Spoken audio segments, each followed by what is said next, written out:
Good morning. Thanks for joining us on this Tuesday. We're talking some big changes in the weather and also talking about plastics in your beer. Yeah, we have a big question for you. We're all about big questions right here. Isn't plastic in your water bad enough, but in your brewskis, it's even worse? Yeah, apparently a new report says they're finding microplastics in Lake Superior, which then they're using that water, like places up in Duluth, to make your beer. So this morning we're wondering if that's something you would stop drinking beer because of, or your water because of.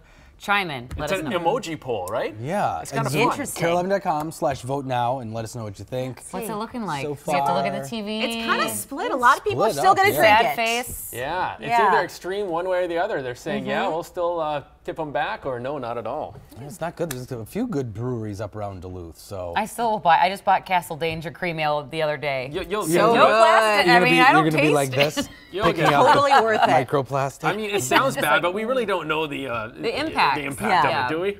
Not yet. No, Not yet. Dylan's We'll going to find have out. more in just a little bit on it. Yeah. I just can't imagine it's good. No, though. I wouldn't think so. Hey, warm start to the day. Close to 70 still this morning after an 86-degree day yesterday. Hopefully you enjoyed it a little bit because the real warm stuff gone for a while as we see more clouds, more showers here. Just a couple sprinkles right now. Showers off to the west, largely falling apart. So the main activity we're looking for is the afternoon. We'll see more scattered showers and a couple thunderstorms popping up again. Sven, thanks. Now to our top story this morning. Researchers at the University of Minnesota are revealing a potentially hidden danger in Great Lakes waters, which ends up in tap water and even beer. Microplastics that can't be seen with the naked eye are polluting some of our waters, scientists say. Dylan Wohlenhaus has more on that, and those researchers recently tested several beers brewed in Duluth, all of which contained microplastics. Dylan's live on the banks of the Mississippi River with more on this. Good morning, Dylan.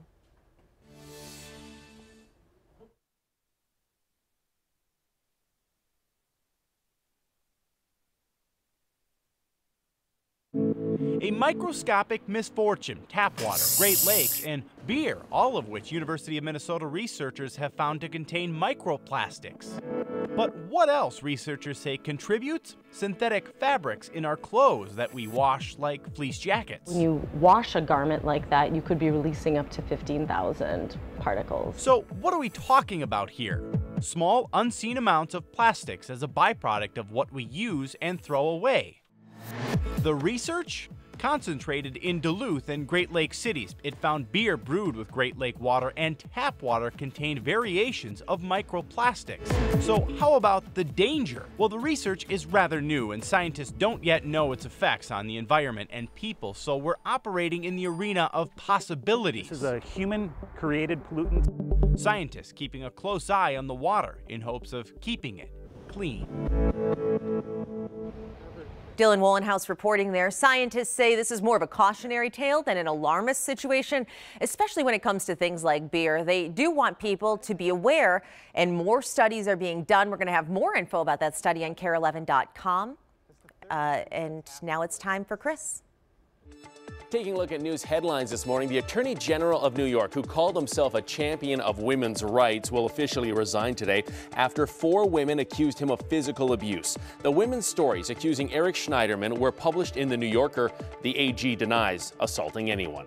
2 new cracks have opened in the ground in Hawaii and are spitting lava and gas in a community where 35 structures have already burned down. Residents have been evacuated for days while Kilauea, the world's most active volcano, erupts. The island is under a state of emergency. Stepping in to battle the opioid crisis, Walmart and Sam's Club's pharmacies will no longer provide more than a 7-day supply of most prescription painkillers. It would be for patients with short-term issues like pain after dental surgery. The new rules will start in 60 days and follow in the steps of CVS, which made the changes last fall.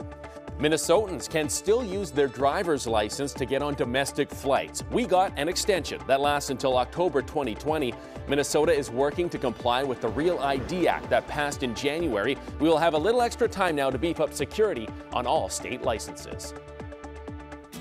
Chris, thank you, sir. Time now for our digital dive here at 6:05. All right, First Lady Melania Trump unveiling her new initiative called Be Best. It was yesterday in the White House Rose Garden. She's focusing on helping children. Now, the 3 pillars of this initiative, she's very excited, tweeting about it yesterday, are well-being, social media use, and opioid abuse. Here's what she had to say about it. Together, I believe we should strive to provide kids with the tools they need to cultivate their social and emotional health. Now, a lot of you chiming in about this on our social media pages this morning. Linda telling us, why waste your time? Your husband is a liar and bully. Practice what you preach. This is nothing but a joke. She's obviously not a fan. Judith, though, saying, wow, she's a wonderful first lady. Keep your mean comments to yourself. And this also had us scratching our heads this morning. Cynthia Miller says, the initiative sounds great, but there wasn't anyone in charge to make sure the name used correct grammar, because it's just be best, not be the best. So, of course, we want to hear from you what you think about the First Lady's new initiative. You can chime in on our KARE 11 Facebook page. Right now, we're going to send it over to Sven with the one thing you didn't know about today's forecast. Hey, Sven. Yeah, you might want to grab an umbrella today, which is a change from the last several days. There will be some showers around, just a couple sprinkles this morning, but heading into the afternoon, more numerous showers. Maybe a couple thunderstorms popping up later in the day, so that is something to be aware of. But most of the rain today off to the north and west. Sven, thank you. In other news this morning, the University of Florida's president apologizing after this scene at graduation. So take a look at the video. You'll see it in just a minute. Students being forcibly removed, kind of roughed up and taken off the stage after getting their diplomas. Well, here's the backstory. Many of the students were African American, and they say it's a long-standing tradition for black fraternities to stroll or dance after getting the diplomas. Well, U of F, or at least this one employee there, apparently did not get that memo, and this happened. U of F's president says it was inappropriately aggressive. Yeah. Well, last night was the Met Gala, the annual celebration of fashion and art. And as usual, the celebs pulled out all the stops for the theme Heavenly Bodies, fashion and the Catholic imagination. And last night was all about being over the top. So take a look at Rihanna. Let's see if we can get that video there. Well, there she is. She's dressed as the Pope. Hat and all, totally owns it. There's Katy Perry wearing wings, pulling it off, I think.